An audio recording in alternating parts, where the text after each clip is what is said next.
এমন একটা গ্রাম যেখানে কোনো টয়লেট নেই, প্রকৃতির ডাকে সাড়া দেওয়ার জন্য গ্রামের বাইরে যেতে হতো সবাইকেই। এই গ্রামের সব মেয়েরাই ভোরের দিকে ঘটি হাতে গ্রামের বাইরে জঙ্গলে গিয়ে কাজ সেরে আসতো।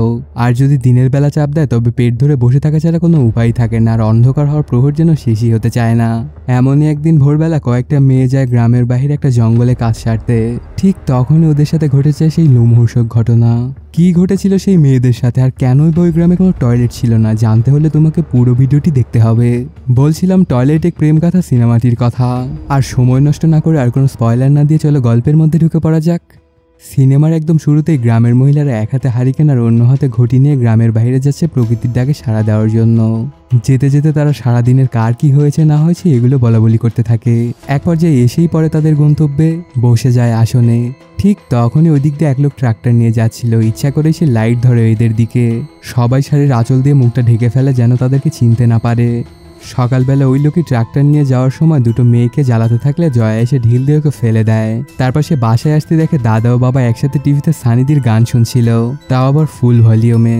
জয়ার মা এসেই ওদের দুজনকে ঘরের মধ্যে এগুলো দেখতে অনেক বারণ করলে কোনো লাভই হয় না।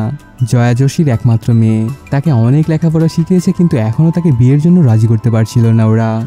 এদিকে দেখা যায় একটা ছেলে তার গার্লফ্রেন্ডের সাথে গল্প করছিল, ওর নাম কেশব। ঠিক তখনই ওর ফোনে নাড়ুর কল আসে, এ কেশবের ছোট ভাই।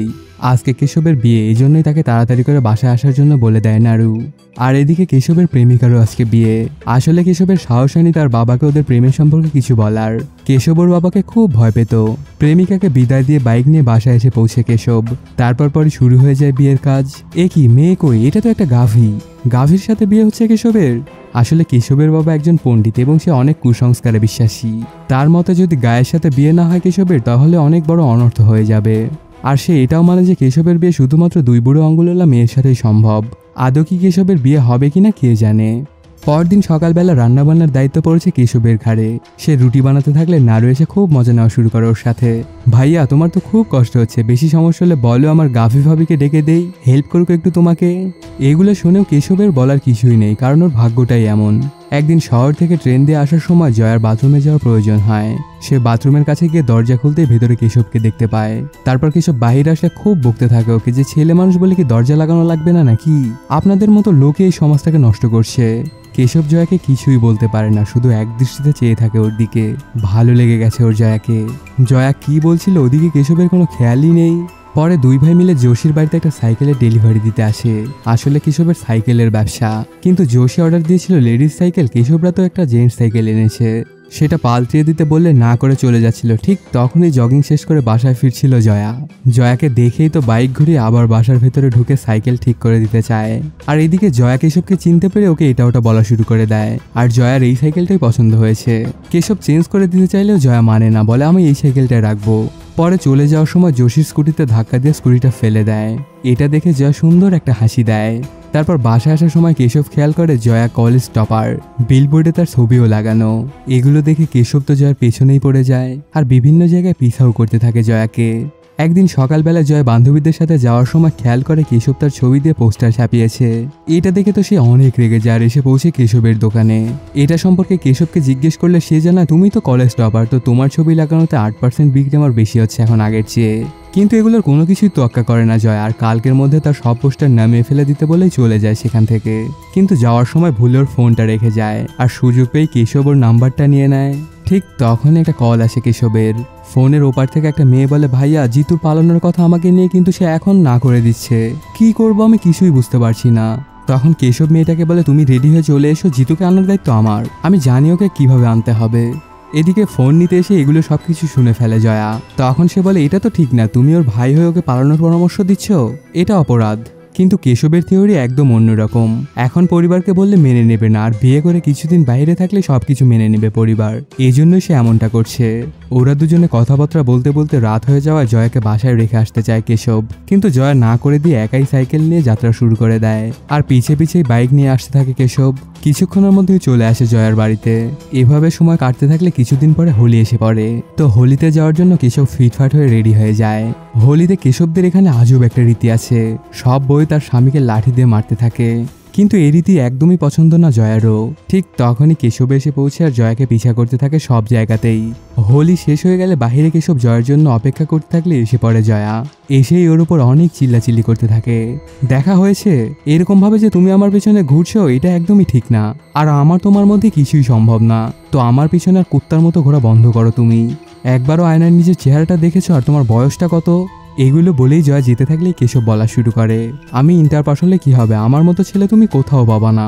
যদিও বয়সটা একটু বেশি, তবে গ্রামের সবার থেকে জোশ আমারই বেশি। আর দেখো, তুমি ডাক্তার ইঞ্জিনিয়ারকে বিয়ে করে সাধারণ জীবনযাপন করবে নাকি আমার সাথে রোমান্স? আর তোমাকে আমি যেদিন প্রথম দেখেছিলাম ওই দিনই ভালোবেসে ফেলেছিলাম। কিন্তু তোমার কাছে যখন এতই খারাপ লাগে, যাও তোমাকে আর কখনো পিছা করবো না, এই নাও তোমার নাম্বারটাও ডিলিট করে দিলাম আমি। এটা বলেই অনেক মন খারাপ করে কেশব সেখান থেকে চলে যায় আর বাসায় চলে আসে জয়া। কেন জানি এখন জয়া সবসময় কেশবের কথাই মনে পড়তে থাকে। যেখানেই যায় সেখানেই কেশবের চিন্তা। আসলে সেও প্রেমে পড়ে গেছিল কেশবের। এমনভাবে চলতে থাকলে হঠাৎ একদিন সকালবেলা কেশবের দোকানে চলে আসে জয়া আর কেশবকে বলে দেয় যে ভালোবাসি। এখন দেখো, তুমি কোনো সাধারণ মেয়েকে বিয়ে করে সাধারণ জীবনযাপন করবে নাকি আমাকে বিয়ে করে রোমান্স? আমি একদমই দেশি, কিন্তু আমার চিন্তাধারা পুরো বিদেশি। তারপরে প্রেম হয়েই যায় ওদের দুজনের। পরদিন রাত্রেবেলা নারুকে নিয়ে জয়াদের বাসায় যেতে চায় কেশব, কিন্তু এটা শুনে না করে দেয় নারু। তারপরে পরদিন চলেই আসে দুই ভাই মিলে জয়াদের বাড়িতে। এসেই বিয়ের কথাবার্তা বলতে শুরু করে। জয়ার পরিবার তো রাজি হয়ে যায় এই বিয়ের জন্য, কিন্তু কঠিন কাজটা তো এখনো বাকি। কেশবের বাবাকে রাজি করানো তো কঠিনের চেয়েও বড় কঠিন। বাসায় এসে বাবাকে বললেও বাবা না করে দেয়, আর বলে যখন 2 আঙ্গুলেলা মেয়ে পাবি তখনই তোর বিয়ে হবে। আর এইসব কাহিনী জয়া শুনে তো একদম হাসিতেই ফেটে পড়ে, যেই মডার্ন যুগে এসেও এমন কুসংস্কারের মানুষ এখনো আছে। তারপর চায়ের দোকানে এসে অর্ডার করলে সেখানে একটা আদার ছড়ি দেখে একটা বুদ্ধি চলে আসে কেশবের মাথায়। এক্সট্রা একটা আঙ্গুল বানানোর জন্য অর্ডার দিয়ে দেয়। দোকানদারও সেটা বানিয়ে দিতে চায়। কয়েকদিন যেতে রেডি হয়ে যায় সেই আঙ্গুলটা। একটা রিংয়ের সাথে লাগানো ছিল ওই আঙ্গুলটা। আর এটা দেওয়ার সময় দোকানদার বলে আগুন থেকে দূরে রাখবেন, কিন্তু না হলে গলে যেতে পারে।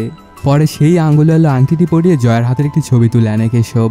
বাবাকে দেখালে প্রথমে তো বিশ্বাসই করতে চায় না বাবা, পরে হাত মোজাটা দেখালে বিশ্বাস হয়ে যায় তার। এমনকি বিয়ের জন্যও রাজি হয়ে যায়। বহুল প্রতীক্ষার পরে সম্পন্ন হয় কেশবের বিয়ে।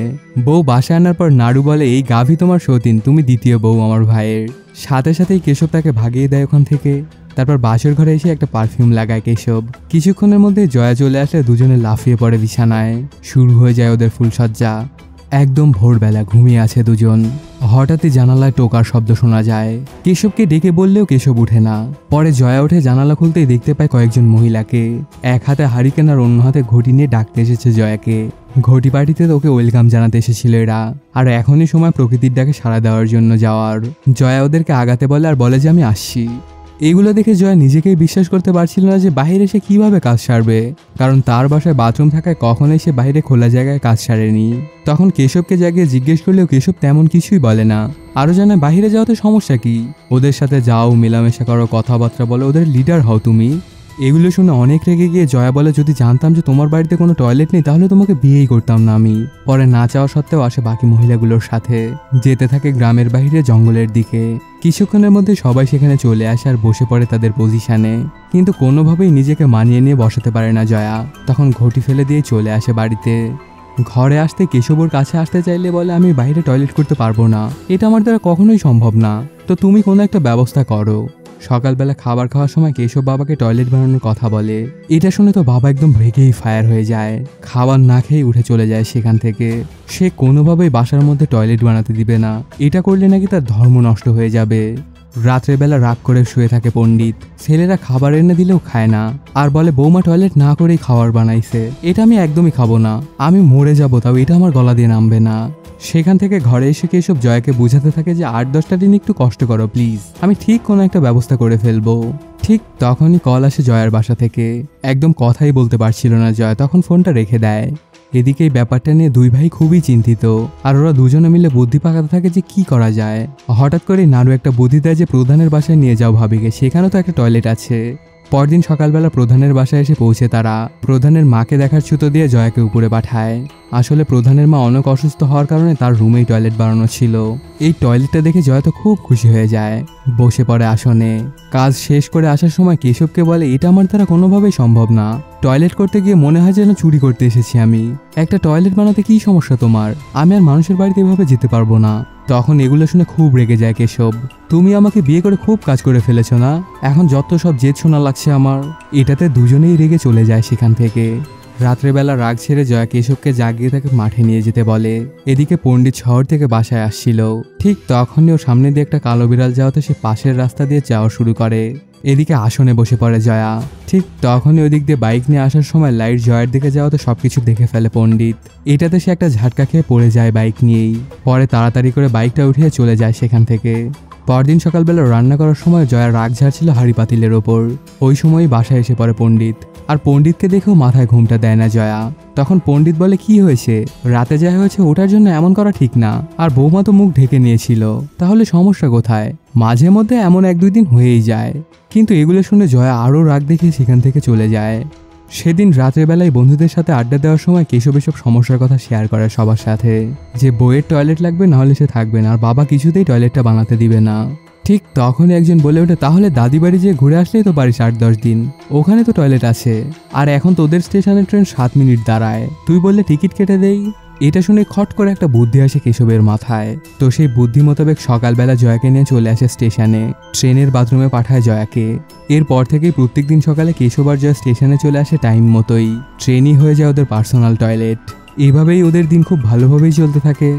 হঠাৎই একদিন হয়ে যায় মহা এক কাণ্ড। আজকে সকালবেলা ওদের আসতে একটু দেরি হয়ে গেছিল। ট্রেনে ঢুকেই জয়া দেখতে পায় 2 বাথরুমই বন্ধ। পরে অন্য একটা বগিতে গিয়ে একটা খোলা পেয়েই ঢুকে যায়। আর এদিকে কেশব গেছে প্রধানের বাসায় একটা চিঠি দিতে। টয়লেটের দরজার সামনে মালপত্র এনে রাখে কয়েকজন। জয়ার কাজ শেষ হলে দরজা খুলতে গেলে বাধা এক বিপত্তি, দরজা তো আর খুলছে না। এদিকে ট্রেনটাও ছেড়ে দিচ্ছে। অনেক কষ্টে খানিকটা ফাঁক করে ডেকে লোকদেরকে বলে। সাথে সাথেই দরজার সামনে থেকে মালামাল সরায় ওরা। বের হয়ে আসে জয়া, কিন্তু ততক্ষণে অনেক দেরি হয়ে গেছিল। ট্রেন অলরেডি তার স্পিড ধরে ফেলেছিল। এটার জন্য আর নামতে পারে না জয়া। আর ওই সময় কেশবও বাইক নিয়ে হাজির হয়, কিন্তু কোনো লাভই হয় না। কেশব বারবার চেন টানতে বললেও জয়া টানে না। আসলে প্রত্যেক দিনের টয়লেটের প্যারায় মাথা খারাপ হয়ে গেছিল জয়ার। সে আর এগুলো একদম নিতেই পারছিল না। ট্রেনে করে পৌঁছে যায় বাপের বাড়ি। কেশব ফোন দিল, ওকে সাফ সাফ জানিয়ে দেয়, যেদিন টয়লেট বানাতে পারবে সেদিনে আমি তোমার বাড়িতে আসবো, আর যদি না পারো তাহলে কখনোই আর আসবো না। ওর এমন সব কথা শুনে কেশবও অনেক রেগে ফোনটা কেটে দেয়। পরদিন সকালবেলা বাবা একটা পত্রিকা দেয় নাড়ুকে, যে দেখ পরিবারের মুখ কালা করেছে তোর ভাবি। এটা আবার খবরের কাগজে ছাপা হয়েছে। এটা দেখার আগে আমার মরণ হলো না কেন? তখন কেশব আর নাড়ু মিলে রস্তগির অফিসে এসে ওকে মারতে শুরু করে। সেই ছাপিয়েছে এই খবর। মার খেতে খেতে সে বলে, ভাইয়া আমার এই খবরটাই ভাবিকে তোমার কাছে ফিরিয়ে আনবে, দেখো তুমি। কারণ মেয়ের পরিবার কখনোই এমন খবরকে ভালোভাবে দেখে না। কিন্তু যোশীর বাড়িতে তো অন্য সিনই চলছিল। জয়ার মা বাদে কারো কোনো বড়ই নেই খবর সম্পর্কে। সবাই সাধারণভাবে হাসি তামাশা করছিল। তখন জয়া নকার থেকে দেখতে পায় তার এক্সট্রা আঙ্গুলটা ভুলে সে ঘরেই ফেলে এসেছে। এটাতে অনেক চিন্তিত হয়ে পড়ে সে। ঠিক ওই সময় পণ্ডিত পেয়ে যায় আংটি সহ ওই আঙ্গুলটা। এটাতে পণ্ডিতের আর বুঝতে বাকি থাকে না যে কি ঘটনা ঘটেছিল। তারপর কেশব বাসায় আসতে তারপর ফেটে পড়ে বাবা, তুই ধর্মের সাথে এমন করতে পারলি? তোর এই খারাপ কাজের জন্য তো তোকে কেউ বাঁচাতেও পারবে না, এমনকি আমিও না। তুই তো এবার একদমই শেষ। এদিকে এলাকায় একটা শুটিং চলছিল। গাছে চড়ে সেটাই দেখতে এসেছিল কেশব। হঠাৎই সে খেয়াল করে দেখে ডিব্বার মতো একটা টয়লেট। এটা দেখেই কেশবের মাথায় একটা বুদ্ধি চলে আসে। বুদ্ধি মোতাবেক রাত্রে নাড়ু আর রস্তগীকে সাথে নিয়ে চুরি করতে আসে সেই টয়লেটটা। তারপর চুরি করে সেই ডিব্বা টয়লেটটা বাসায় নিয়ে আসে। সকালবেলা সেই বাথরুমের ভেতরে ঢুকে জয়াকে কল দিয়ে দেখা করতে চায় কেশব। রাত্রেবেলা দেখা করে দুজনে, মনে হচ্ছে যেন প্রেমিক প্রেমিকা। দেখা করেই টয়লেটের কথা জানায় কেশব, আর বাড়িতে ফিরে আসার কথাও বলে। জয়াও রাজি হয়ে যায়। কিন্তু কেশবের ফোনে একটা কল আসলে বাধে আসল বিপত্তি। তারপর টয়লেট চুরির অপরাধে পুলিশ ধরে নিয়ে যায় কেশবকে। ওর বাবা এসেই তো সাফ সাফ জানিয়ে দেয় যে এই ছেলের দরকার নেই আমার, আপনাদের যা ভালো হয় করুন ওর সাথে। ও আমাদের ধর্মকে ঠেঙ্গা দেখিয়ে টয়লেট বাসার মধ্যে ঢুকিয়েছে। এই পর্যায়ে জয়ার বাড়িতে এসে পৌঁছে কেশবের দাদি। জয়ের এই টয়লেটের জন্য বাপের বাড়িতে আসায় খুব রাগ দেখাতে থাকে। ঠিক তখনই পাশ দিয়ে যাচ্ছিল কয়েকজন মহিলা, যারা মজা করে ঘটি পার্টি দিত। এটা দেখে জয়া ওদেরকে খুব করে কথা শোনায়। কি খুব মজা খোলা জায়গায় টয়লেট করতে, তাই না? ছেলেরা তো ঘরের পেছনেই বসে পড়ে, কিন্তু আমাদের যেতে হয় গ্রামের বাইরে জঙ্গলের মধ্যে। আর যদি কেউ লাইট ধরে তখন মুখ লুকাতে হয় আঁচল দিয়ে, যেন তারা গিয়ে তাদের বন্ধুদের বলে দেখেছি তো সবকিছুই, কিন্তু কারটা যে দেখেছি সেটা তো বলতে পারবো না। প্রত্যেকদিন খুব মজা হয় নিজের শরীর অন্যকে দেখাতে, তাই না? আসলে আমাদের মতো মেয়েদের জন্যই আজ আমাদের এই অবস্থা। যাও গিয়ে ঘটি পার্টিতে মজা করো তোমরা। দুপুরবেলা ওই সিনেমার ডিরেক্টরকে সাথে করে নিয়ে থানায় আসে জয়া। পরে কেশবকে গিয়ে বলে, খুব কাজ করেছো তুমি আমার জন্য, আজ থেকে আর তোমার কিচ্ছু করা লাগবে না। আর ডিরেক্টর পুলিশকে বলে ছেড়ে দেন কেশবকে, দুনিয়ার কোনো মানুষই টয়লেট চুরি করবে না, ও তোর বইয়ের জন্য করেছিল। পরে এগুলো শুনে পুলিশ অফিসারটা ছেড়ে দেয় কেশবকে। এরপর কিছুদিন পার হতে চলে আসে হোলি, তো এই জন্য সেজেগুজে বের হলে মা জয়াকে শ্বশুরবাড়ি ফিরে যেতে বলে, কিন্তু জয়া না করলে এটা ওটা বলা শুরু করে দেয় মা। ঠিক তখনই বাবা এসে মাকে বলে, জানো তুমি পাশের গ্রামের এক 17 বছরের মেয়ে সন্ধ্যার দিকে হালকা হতে গেছিল, কয়েকটা ছেলে মিলে তাকে করে টানিয়ে দিয়েছিল গাছের সাথে, আর আরেকটা মেয়ে তো নিজের গলায় দড়ি দিয়ে মারা গেছে কারণ তার বাবা তাকে টয়লেট বানিয়ে দেয়নি। তো আমাদের মেয়ের সাথে এমন কিছু হয়ে গেলে কি হবে? এটা তো অনেক ভালো হয়েছে যে জয়া একটা ভালো ডিসিশন নিয়েছে। তারপর পরে হোলিতে এসে রীতি অনুযায়ী কেশবকে লাঠি দিয়ে মারতে থাকে জয়া। অনেকক্ষণ মারার পরে নিজেই কান্না করতে করতে চলে আসে বাড়িতে। রাত্রেবেলা জয়ার বাড়ির সামনে এসে বসে থাকে কেশব আর নাড়ু। জয়া ওদেরকে দেখেই স্যাবলেট নিয়ে এসে লাগিয়ে দেয় কেশবকে। পরে জয়াকে বাসায় ফিরে আসার কথা বললে সে কেশবকে জানায় যে তুমি যেদিন টয়লেট বানাতে পারবা সেদিন আমি যাব তোমার বাড়িতে। দুজনেরই কষ্টে বুক ফেটে যাচ্ছিল, কেশব দেখাচ্ছিল আর জয়া দেখাচ্ছিল না। তারপর সেখান থেকে বাসায় আসতেই কেশব দেখতে পায় সব মহিলারা দাদির কাছে এসে নালিশ দিতে থাকে। তখন ওদেরকে নিয়ে মজা উড়ায় কেশব, তোমরা তো খোলা জায়গায় টয়লেট করতে অনেক মজা পাও, তো ভিডিও তো হবেই। ঠিক তখনই পণ্ডিত এসে একটা চর মারে কেশবকে, সব শেষ করে দিয়েছিস তুই। পরদিন কেশব একটা পঞ্চায়েত কল করে। কেশব গ্রামের বাইরে টয়লেট বানানোর জন্য আর্জি দেয়, কিন্তু কেউই এটা মানতে চায় না। গ্রামের কোনো মানুষই বুঝতে চায় না যে টয়লেটের কতটা প্রয়োজন ওদের। এগুলো দেখে গ্রামের প্রধানও না করে দেয়। পরে একজন এসে কেশবকে স্যানিটাইজেশন ডিপার্টমেন্টে যেতে বলে, এখানে তুমি কিছুই করতে পারবা না। এজন্য জয়া কেশবের জন্য একটা ফাইল তৈরি করে, যেখানে টয়লেটের জন্য সরকারের বরাদ্দ, টাকা লুটপাট সবকিছু প্রমাণ সংযুক্ত করা ছিল। পরে সেগুলো নিয়ে ডিএম মাথুরের অফিসে এসে পৌঁছে কেশব। এসে মাথুর সাহেবকে টয়লেট সম্পর্কিত কথাবার্তা বলে যে 3000 কোটি টাকার টয়লেট কোথায়। কিন্তু মাথুর যে তথ্য দেয় সেটাতে থমকে যায় কেশব। টয়লেট তো তোমরাই চাও না, তোমাদের গ্রামে টয়লেটের ঘর আছে অনেকগুলো, এই যে দেখো সেলুন, ঘোড়ার ঘর, তারপর দর্জির দোকান, এগুলো সবই সরকারি টয়লেট, কিন্তু এগুলো তোমরা নিজেদের কাজে ব্যবহার করছো। এখন বলো যে খারাপ আমরা নাকি তোমরা? তুমি যদি কিছু করতেই চাও তবে সব প্রমাণ দিয়ে রেডি করে উকিলের কাছে গিয়ে একটা আপিল করো। ডিএম মাথুরের বুদ্ধি অনুযায়ী সব প্রমাণ জোগাড় করা শুরু করে দেয় কেশব। কিছুদিনের মধ্যে প্রমাণ জোগাড় হয়ে গেলে আসে এক উকিলের কাছে। তারপর সব কাজ শেষ করে আবার আসে মাথুরের কাছে। কাগজপাতি সব ঠিকঠাক আছে দেখে মাথুর জানায় কাজ হয়ে যাবে, এখন থেকে প্রায় 11 মাসের মতো সময় লাগবে। কেশব অনেক কিছু বললেও কোনো লাভই হয় না।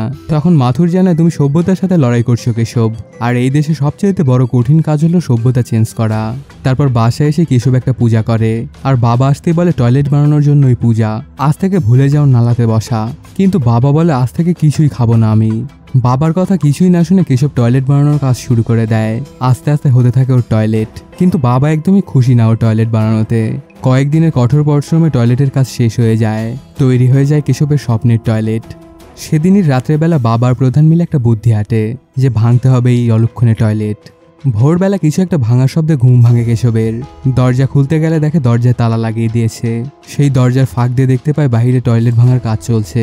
পরে ছাদের উপর দিয়ে চলে আসে কেশব আর সবাইকে মারতে শুরু করে। সবাইকেই মেরে তাড়িয়ে দেয় সেখান থেকে।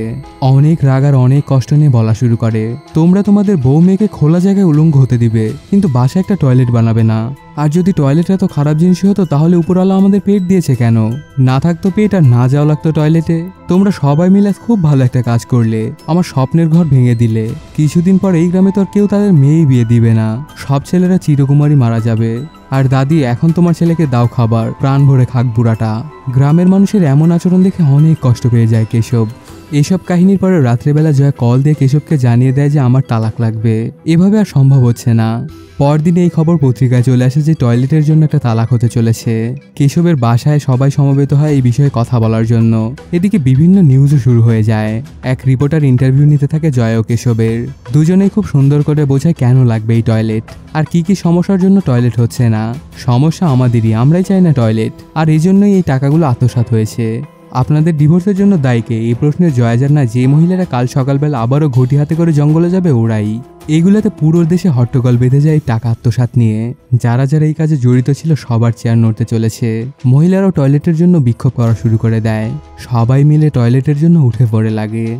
রাত্রেবেলা জয়া আর কেশব দেখা করতে আসে। তখন জয়া বলে, আমাদের ডিভোর্সের প্ল্যান কাজ করলো না, তোমাকে এখন ডিভোর্স দিতেই হবে, কারণ দেশের সব মহিলারা আমাকে ফলো করছে, আর আমি যদি হাল ছেড়ে দিই তবে সবাই হেরে যাবে আর কোনোদিনও তারা দাঁড়াতে পারবে না।